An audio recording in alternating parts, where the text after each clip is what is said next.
Bonjour à tous, aujourd'hui je vous propose le CRPE 2021 groupement 5, donc le concours supplémentaire de Créteil. Je remercie Agnès pour l'envoi du sujet. Et on est parti avec, donc ici la partie B, on va étudier les alvéoles d'une ruche. On est dans un exercice donc avec le thème qui est les apiculteurs. Donc, partie B, dans une ruche, le miel est stocké donc par les abeilles dans des alvéoles. On considère que l'entrée de ces alvéoles a la forme d'un hexagone régulier. Le voici, je l'ai refait ici sur GeoGebra pour l'avoir en plus gros. Et donc on nous dit que c'est un hexagone non croisé, donc 6 côtés ici, ayant tous ces côtés donc de même longueur, et tous ces angles de même mesure. Donc on regardera vraiment en détail ce que ça signifie tout ça. Donc une première question sur justement un travail sur le périmètre et l'aire de cet hexagone, ensuite des transformations qui font passer d'un hexagone à un autre, et troisième question, calcul de volume d'une alvéole. Regardons notre donc hexagone régulier. On nous a dit, ça c'est important, tous ces côtés donc ont même longueur et tous ces angles ont même mesure. Alors les angles ils sont où? De quel angle on parle? Eh bien ce sont donc les angles au niveau des 6 sommets, donc en A, en B, en C, en D, en E et ici en F. On nous dit ensuite que cet hexagone est inscrit dans un cercle. Ça veut dire qu'ici, quand on va tracer les segments OA, OB, OC, OD, OE et OF, eh bien, ils ont tous la même longueur. D'accord? Donc, ici. Ensuite, on nous a dit, on a les mêmes longueurs. Ça veut dire qu'ici, AB est égal à BC est égal à DC. Donc, conclusion de ça, tous les triangles, ici, sont des triangles égaux. C'est-à-dire OAB, donc OAB, OBC, OCD, ODE, OEF, et le dernier, donc, OF, sont des triangles égaux.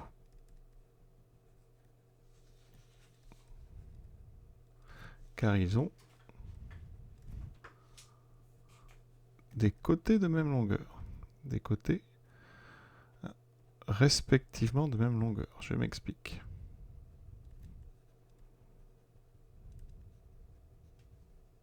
D'accord? 2 de longueur, donc le rayon du cercle, c'est-à-dire la longueur OA. On va mettre rayon du cercle. Et ensuite 1 de longueur, le côté de l'hexagone.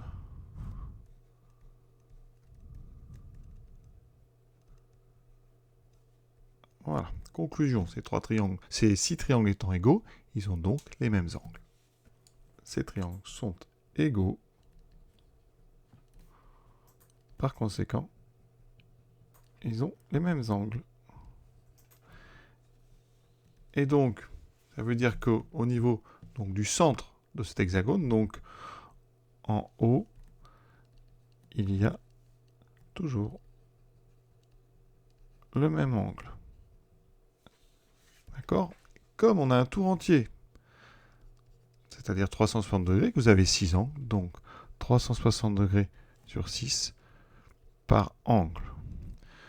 Voilà. Donc, ça veut dire qu'ici, eh bien, on a à chacun ici de ces triangles, on a un angle de 60 degrés au niveau du point O. Donc, maintenant, on sait que AO, alors c'est pas A qui m'intéresse, c'est FOE, parce qu'on est dans FO. L'angle FOE, il vaut 60 degrés. Ensuite, OF est égal à OE. On a donc FOE qui est isocèle avec au sommet un angle de 60. Et ça, eh bien, ça veut dire que forcément, les deux autres angles, il reste 120 degrés pour les deux, comme c'est symétrique, eh bien, il vous reste 60 pour chacun. Donc, ce triangle FOE, il est donc équilatéral. Parce qu'un triangle isocèle avec un angle au sommet de 60 degrés, c'est un triangle équilatéral. Alors, il existe une autre façon de raisonner, en calculant les angles donc au sommet ici. Alors, pour ça, soit vous le connaissez, sinon vous découpez votre hexagone en partant de A et vous reliez comme ça. Vous venez de fabriquer 1, 2, 3, 4 triangles. Chaque triangle a des aires dont la somme, des angles dont la somme fait 180 degrés. Donc, somme des angles, c'est donc 4 fois 180, c'est-à-dire 720 degrés. Donc, pour 6 angles, donc 720 degrés divisé par 6, ça fait 120 degrés par angle. Donc ici, par angle de l'hexagone. Ça veut dire que sur le dessin, alors j'enlève mes triangles, ça veut dire qu'en haut ici, vous avez 120 degrés, 120 degrés, d'accord? Et donc après, par symétrie, eh bien on a donc 60 degrés ici, 60 degrés de l'autre côté. Et pareil ici, 60 degrés, 60 degrés. Et donc vous avez ici deux angles de 60 degrés, il vous reste 60 degrés pour le troisième. Voilà. Une autre façon de raisonner qui utilise la symétrie. Hein. Voilà. Pas une question qui est si simple que ça, parce qu'on ne sait pas trop en fait ce qu'on a le droit d'utiliser comme propriété sur l'hexagone régulier. Vous voyez, moi je suis reparti sur l'idée de redémontrer que l'angle ici au niveau de haut faisait 60 degrés. Après, si vous l'admettez, finalement l'exercice est très rapide. Donc c'est une question finalement assez difficile, parce qu'on ne sait pas trop ce qu'on a le droit d'utiliser. Voilà. Alors le raisonnement que j'ai fait pour calculer la somme des angles, il est valable dans n'importe quel polygone. Si vous prenez un polygone par exemple à 5 côtés, ou même, on va commencer peut-être par 4 côtés, si vous prenez n'importe quel polygone à 4 côtés, eh bien si vous prenez un sommet que vous reliez au sommet opposé, vous fabriquez deux triangles, et vous avez donc la somme des angles qui fait 360 degrés. Si on prend un pentagone, eh bien quand vous prenez n'importe quel sommet, si vous reliez comme ceci, eh bien vous formez trois triangles. Donc la somme totale, c'est 180 fois 3, c'est-à-dire 540 degrés. Et comme ça, eh bien ça permet de trouver une formule qui permet de trouver en fonction du nombre de côtés la somme totale des angles. Nous, 6 côtés, vous voyez, on fabrique 4 triangles, donc 720 degrés au total pour les 6 angles. Ensuite, on admet que l'aire d'un triangle équilatéral, R d'un équilatéral, de côté X, eh bien, cette R, c'est racine de 3 sur 4 X carré. Alors, je vais vous le redémontrer quand même rapidement. Alors, prenons donc ici un triangle équilatéral. On va prendre celui qui est dessiné, donc EOF. Ici, vous avez donc X, ici X et ici X. Donc si on trace ici la hauteur partant de haut, c'est aussi une médiane, aussi une médiatrice, par symétrie. Donc ici, vous avez X sur 2 de chaque côté. L'idée, pour calculer l'aire de ce triangle, c'est calculer, alors en prenant la base qui serait FE, il faut calculer en fait la hauteur, qui serait donc celle-ci. Pour calculer ça, j'ai besoin de Pythagore, dans le triangle, ici que je suis en train d'assurer. Donc, Pythagore va vous dire que, alors ici, l'hypoténuse, c'est donc x2, va donc être égal à ma hauteur que je ne connais pas au carré, plus x sur 2 au carré. D'accord? On transforme ça, alors c'est pas évident, pour ça qu'on vous le donne.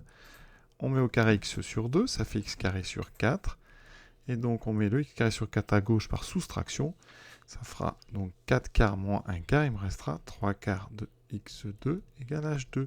Et donc la hauteur, je vais l'écrire sur le dessin, c'est donc la racine carrée de 3 sur 4 x2. Et la propriété des racines carrées, on peut sortir le 4. Le x étant positif, on peut le sortir, le x carré, donc il reste x, et il me reste ici ce 4 qui est sorti sous forme d'un 2. Donc la hauteur, c'est ça. Et ensuite, vous multipliez. Donc l'aire d'un triangle, c'est base fois hauteur divisé par 2. Donc vous faites la hauteur, racine de 3 sur 2x, fois la base, qui est donc EF, ça fera x, divisé par 2. Quand on divise par 2, donc, on multiplie par 1,5. Et quand vous regardez tout ça, vous avez racine de 3, vous avez x fois x en haut, donc x2, vous avez 2 fois 2 en bas, vous avez sur 4. Donc on retrouve la formule. Mais c'est pas évident, vous voyez, il y a un travail sur les racines carrées, donc ça, c'est quand même pas accessible très très facilement. 1b, déterminer l'aire de l'hexagone en fonction de x. Alors, l'hexagone, est constitué de 6 triangles équilatéraux.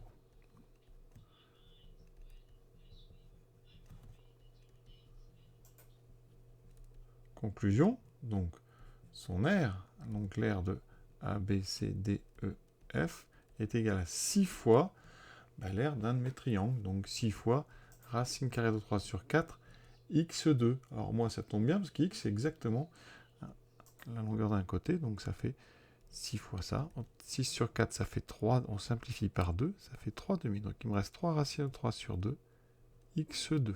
On était en centimètres, donc on est toujours ici en centimètres carrés. Voilà, ça dépend de x, mais voilà. Je crois que x à la fin va nous donner en centimètres. Pour l'instant, on va laisser ça comme ça. Effectivement, il n'y a pas encore d'unité.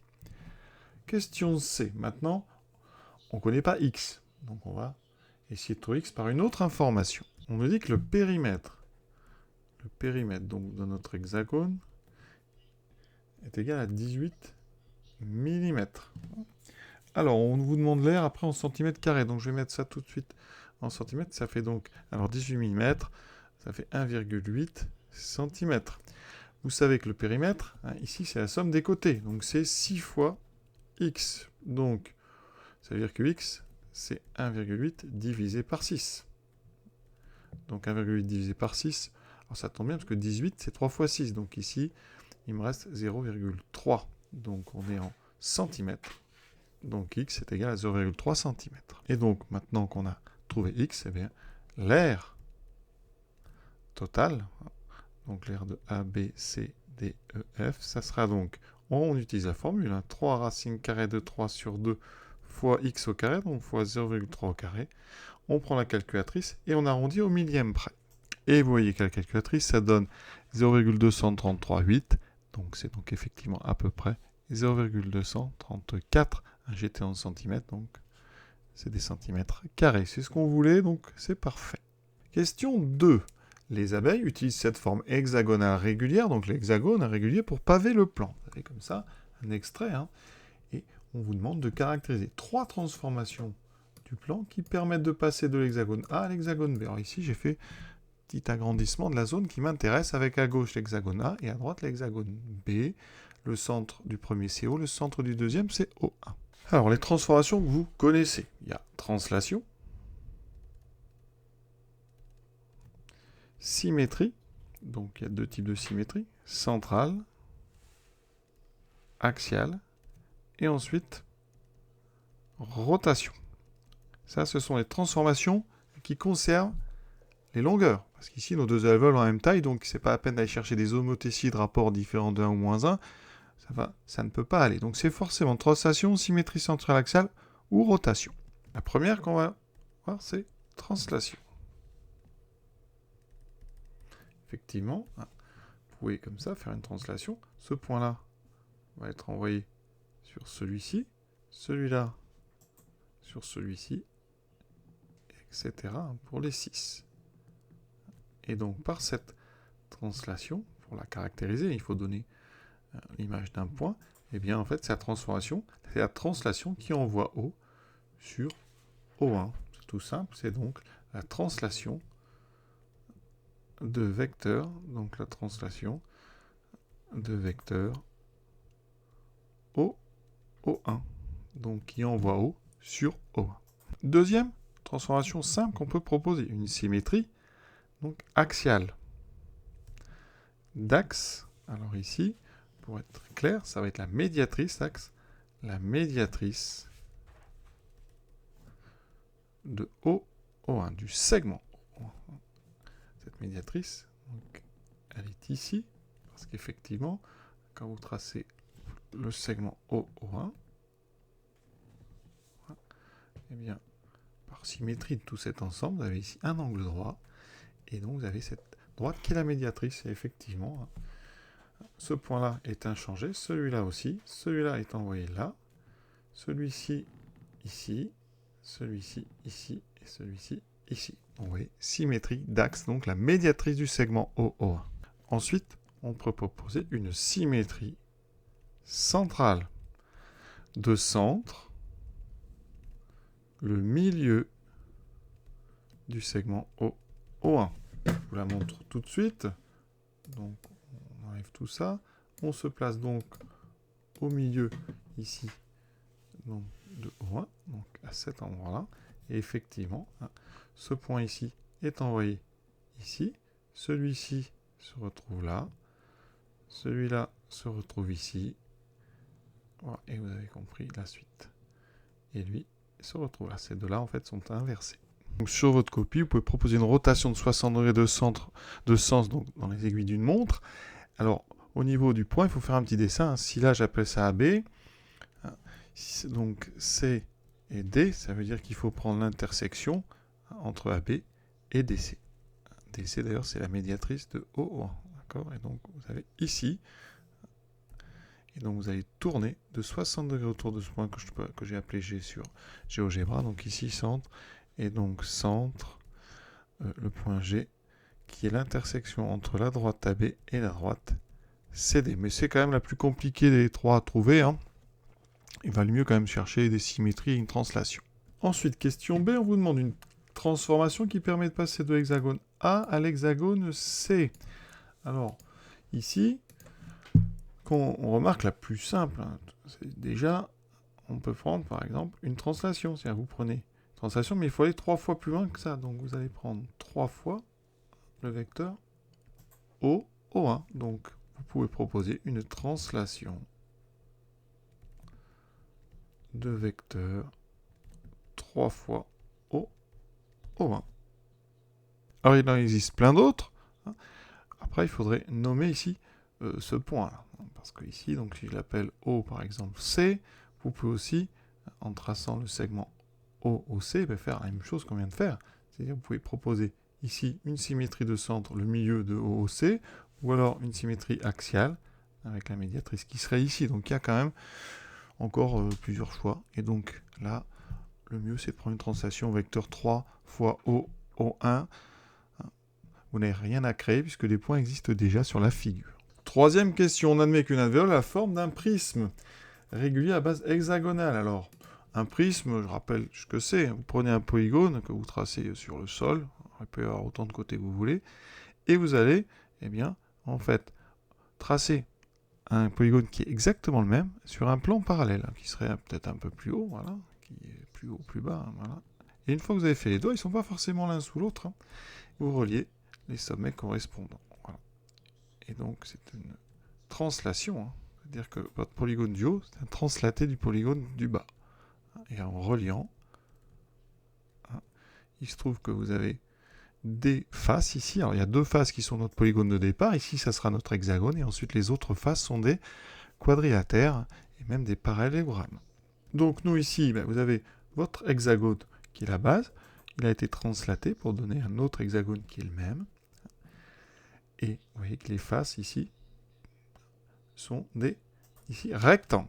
Regardons donc le texte. Alors, on admet qu'une alvéole a la forme d'un prisme hexagonal. Donc vous repérez bien l'hexagone ici, A, B, C, D, E, F. La partie visible est un hexagone régulier dont le côté mesure 3 mm. Alors ça, on l'avait déjà trouvé tout à l'heure. Donc ici, 3 mm. La profondeur des alvéoles, donc c'est 11,5 mm. Donc ici, sur le dessin, c'est ceci. C'est la hauteur, mais ici, il est posé horizontalement. Voilà. Petit a, montrer que la contenance d'une alvéole est environ 270 mm3. Quel est le volume d'un prisme? Donc, volume d'un prisme, c'est donc R de la base multiplié par la hauteur. Ici, l'aire de la base, c'est donc l'aire de notre hexagone. Et la hauteur, c'est donc 11,5 mm. Je vais rappeler ici que pour donc, x égale 3 mm, c'était 0,3 cm.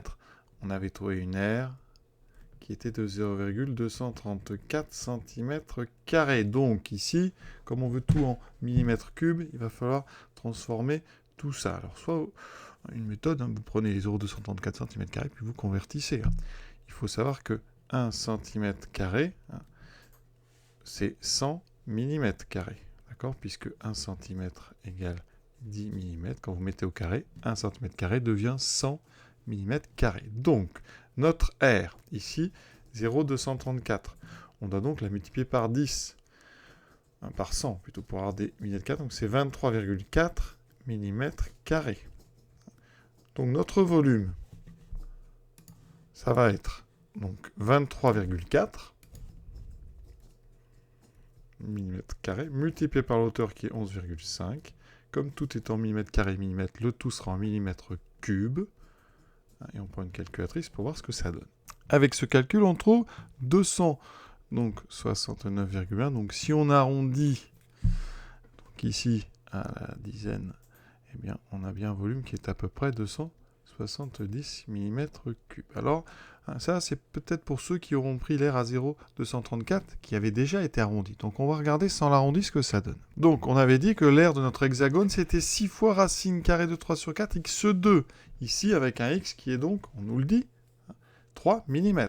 C'est donc 6 fois racine de 3 sur 4 fois, donc 3 au carré. Donc, l'air de notre hexagone, c'est-à-dire l'air de la base, ça fera donc 6 sur 4, ça fait donc 3 demi. 3 au carré, ça fait 9. Alors, je vais peut-être le simplifier ici. Donc, 3 demi fois racine de 3 fois 9. Donc, 27 demi racine de 3.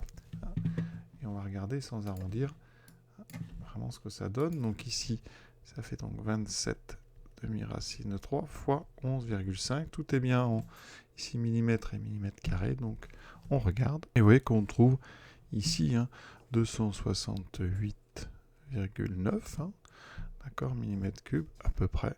Donc, c'est pas plus précis. En tout cas, on tombe pas plus près de 270. Donc, voilà. Le environ, c'est vraiment un arrondi à la dizaine la plus proche.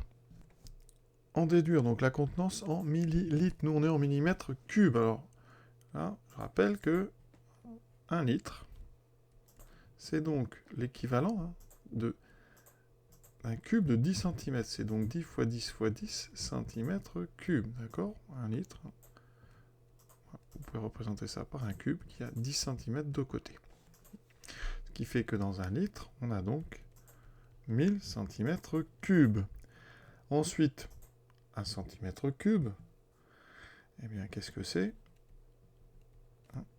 C'est un cube de 10 mm par 10 mm par 10 mm.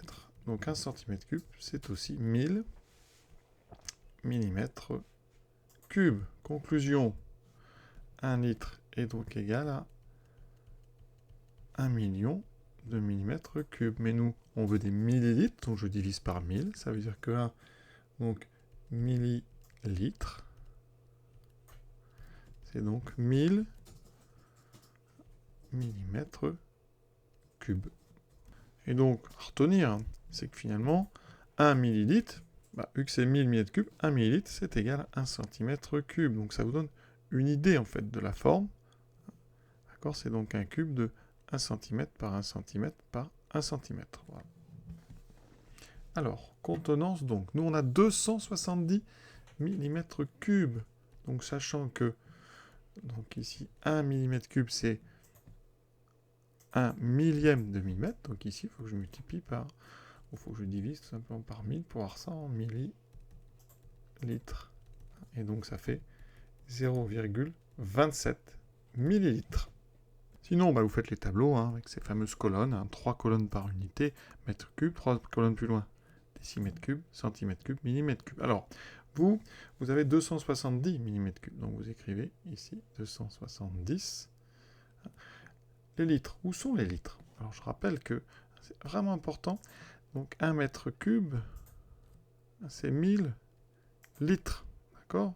Donc, ici, quand vous mettez un 1 ici, vous écrivez 1000. Ça veut dire que, mais on retrouve ici que 1 litre, c'est un décimètre cube. Je vous ai dit 1 litre. Pour se figurer ça, vous faites un cube de 10 cm par 10 cm par 10 cm. Un peu l'équivalent d'une boîte de lait, mais un peu plus cubique. Et donc ici, si vous voyez les litres, il faut donc arriver sur cet endroit-là. Donc ça, c'est les litres. Donc les millilitres, c'est un millième de litre. Donc ici, vous allez sur les... Donc ici, hectolitres. Ici, un dixième, un centième, un millième. C'est donc ici. Là, vous trouvez les millilitres. Et donc, Ça veut dire qu'ici, vous avez 270, c'est donc 0,27. Voilà. C'est vraiment important d'avoir comme ça des petits... de se rappeler que finalement, 1 litre, c'est un décimètre cube, parce qu'après, ça permet avec ces tableaux de faire les choses assez vite. Maintenant, on passe au patron de cette alvéole, à l'échelle. Donc 6 à 1, ça veut dire que c'est 6 fois plus grand. Donc, nous, notre hauteur, donc, qui fait 11,5, donc, il va falloir multiplier par 6. Donc, c'est 6 fois 11,5 mm. Donc, ici, alors, 6 fois 0,5, ça fera 3 mm. Et ensuite, on rajoute 66, donc c'est 69 mm. Donc 6,9 cm. Ensuite, le côté, ici, donc le côté, c'est donc 3 mm. Fera donc 6 fois plus. 6 fois 3 mm, donc 18 mm. On doit donc faire un hexagone de 1,8 cm de côté. Et après, une hauteur de 6,9 cm. On commence donc par tracer l'hexagone. Voici ici un cercle donc de rayon 1,8. Ici, je vais vous montrer un petit peu où est notre hexagone. Donc premièrement, voilà, ça c'est une des bases. Et ici, une deuxième. Alors le nom des points, c'est pas important. Ici, vous devez tracer un angle de 60 degrés. Pour faire 60 degrés, c'est simple, vous allez prendre le milieu du segment AB et vous allez le projeter en haut, d'accord? Donc ici, je vais tracer la perpendiculaire ici, passant par D. J'obtiens 2 points. Ici et là. Et ces 2 points, ils sont particuliers parce que, eh bien, comme j'ai mis 60 degrés, là, eh bien, j'obtiens un triangle équilatéral. Et voilà le deuxième. Et ensuite, voilà, on va faire les autres. On fait la même chose. Alors après, là, je suis très précis. Je vais prendre le milieu ici, voilà. Et je vais faire la même chose perpendiculaire, passant par là. J'obtiens ici, donc, il n'est pas au bon endroit, pardon. Donc ici, intersection, voilà. Et voilà. Et maintenant, je fais mes triangles. Donc voilà, exactement mon hexagone. Juste en utilisant le fait. Ah oui, il faut que j'aille fermer. Donc je finis mes 6 triangles équilatéraux. Voilà. Donc je répète. Vous tracez votre cercle. Ensuite, vous prenez ici un rayon horizontal. Vous prenez la moitié de ce rayon et vous allez chercher le point du cercle qui est juste au-dessus de cette moitié et le point qui est dessous. Ça vous donne les 2 premiers points ici de votre pentagone avec ceux qu'on a déjà. Ensuite, vous faites pareil de l'autre côté, moitié ici. Vous obtenez ici les 2 autres points et donc vous avez les 6 points de votre hexagone. Et ça vient du principe, du fait que ici, il faut tracer un angle de 60 degrés. Dans un cercle trigonométrique, on utilise ici le fait que sinus 60 degrés, que cosinus 60 degrés, c'est 1/2. Donc on prend des moitiés de rayons horizontaux. Une fois que vous avez fait ça, il vous faut maintenant une hauteur 11,5. C'est des rectangles, donc on va les mettre au-dessus. Donc ici, vous mettez un rectangle. Alors, on a dit 11,5 mm qu'on multiplie, donc c'est du 6,9 cm. Donc là, vous tracez un rectangle ici, donc avec la base qui est le côté de votre hexagone, et vous faites donc quelque chose qui fait 6,9 cm. Il vous en faut 6, donc vous en mettez 6 d'affilée, comme ça. Voilà, avec toujours la même base, c'est 6 fois le même rectangle. Voilà. Alors si vous voulez pas que ce soit trop loin à droite, eh bien vous le mettez par la gauche. Voilà, oh, j'ai été un peu trop loin. Et il vous en faut 6. Donc 1, 2, 3, 4, 5. Et votre 6e. Et ensuite, le couvercle là-haut, vous allez refaire un hexagone. Alors où vous voulez. On va le mettre juste au-dessus, nous. Et donc ça sera exactement la même construction. Alors, la petite différence ici, c'est qu'il va falloir avoir le centre au bon endroit. Donc ici, il va falloir, bon, premièrement, donc tracer, ça va être votre base, on va dire que ça correspond à ça, vous voyez en bas, il va falloir réussir à mettre le centre au bon endroit. Donc ici, ce qu'il va falloir, c'est tracer donc un angle de 60. Pour faire un angle de 60, je vous l'ai dit, vous prenez un compas, vous faites un cercle, voilà. Ici, vous prenez la moitié, et vous allez au-dessus, et vous avez ici un angle de 60. Et d'ailleurs, en faisant ça, vous avez votre premier triangle équilatéral, c'est celui du bas. Et après, vous refaites la construction. Là, vous faites à ce moment-là un cercle. C'est quand même des constructions qui ne sont pas évidentes. Vous faites un cercle, voilà, votre cercle. Je vais vous montrer sur GeoGebra. Et après, vous faites donc les constructions. Ici, horizontalement, vous aurez vos 2 sommets. Et après, les symétriques au-dessus, hein, voilà, vous donneront vos 4 points qui manquaient. Donc, on a... Alors, je vais faire une autre couleur parce qu'on ne voit rien. Voilà, ça donne ceci. Alors, je vais vraiment vous montrer sur GeoGebra comment ça fonctionne. Voilà, donc ici, mon rectangle, 6,9. En haut, donc, je vais faire un cercle ici. Donc, de diamètre comme ceci. Et pareil ici. Et j'obtiens ici, eh bien, vous voyez. Voilà. Et après, on va maintenant prendre un autre cercle ici. On reprend N. Et là, c'est le cercle donc, dans lequel va être inscrit votre hexagone. Ensuite, vous obtenez les 2 points qui sont là. Et tout ça, après, ça peut se faire aussi qu'au compas. Hein. Ici, si vous voulez l'autre, vous faites un cercle. Alors, ce n'est pas des cercles crayons, il faut centre point. Vous faites un cercle ici. Voilà. Et vous obtenez ici le point du haut. Et ensuite, vous faites un cercle ici. Et vous obtenez le point. Et donc, voici. Et vous n'avez plus qu'à tracer votre hexagone. Voilà, et c'est le même que celui d'en bas, évidemment. Et voici au final, donc le patron, hein, les variations qu'on peut y amener, hein, les différentes variantes, ben vous pouvez déplacer en haut hein, l'hexagone où vous voulez, hein, au-dessus de n'importe quel des 6 rectangles. Voilà. Vous pouvez aussi déplacer les rectangles, hein, en mettre 6 d'un côté ou partager comme je l'ai fait. On regarde maintenant sur GeoGebra le patron. Parce que vous savez que GeoGebra, ça donne les patrons des solides, comme les prismes ou les pyramides. Et vous allez voir que GeoGebra nous offre un autre type de patron, c'est peut-être celui auquel vous avez pensé, qui se construit de la façon suivante. Alors, au lieu bien, de faire mes rectangles, comme je les ai fait, c'est-à-dire que moi, j'ai construit un premier rectangle ici, et après, j'ai mis les autres donc, à côté. On peut aussi les construire toutes autour en étoile. Alors, la construction nécessite évidemment là, vraiment de faire des angles droits. Parce qu'ici, il faut vraiment respecter hein, des angles droits. Donc vous aurez comme ça vos 6 rectangles hein, en étoile. Alors là, on comprend bien comment il s'ouvre l'alvéole.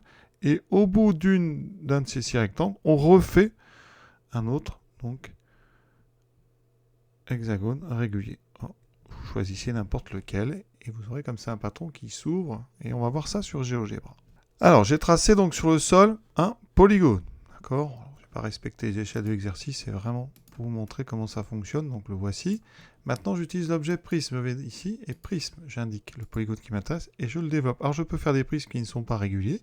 Moi, il est régulier, donc ici, on va être vraiment au-dessus. Donc, je vais me mettre par ici. Voilà.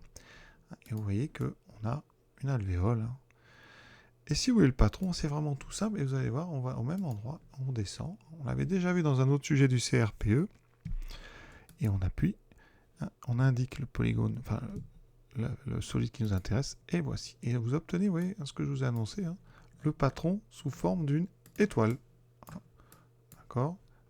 Vraiment très clair avec l'hexagone d'ailleurs en dessous. Donc les 6 rectangles qui sont posés sur chacun des 6 côtés de notre hexagone. Et après, l'hexagone final. Voilà. Bon, l'exercice est terminé. Alors, j'ai été rechercher sur Internet un petit peu les modèles. Alors, celui qu'on a fait là en étoile, très joli, pas facile à faire avec tous les angles droits à respecter. Le classique, avec donc l'hexagone base, hexagone du sommet et les 6 rectangles. D'accord ? Alors, l'avantage, c'est que ça, les 6 rectangles, ça se fabrique très vite. Une fois qu'on a fait le premier et les autres, ça va vraiment vite. Ensuite, des petites variations. Hein. Ici, on voit bien, vous voyez, sur ce schéma, comment on peut dérouler en fait notre alvéole. Et vous pouvez poser les 2 hexagones à des endroits différents ici. Hein. Et là, ils sont en face, mais vous pouvez les mettre à des endroits différents, ça ne change pas. Voilà, partie B très très longue, vraiment, assez compliqué quand même. J'espère que vous avez bien tout compris. Je vous souhaite une bonne fin de journée. À bientôt pour la suite.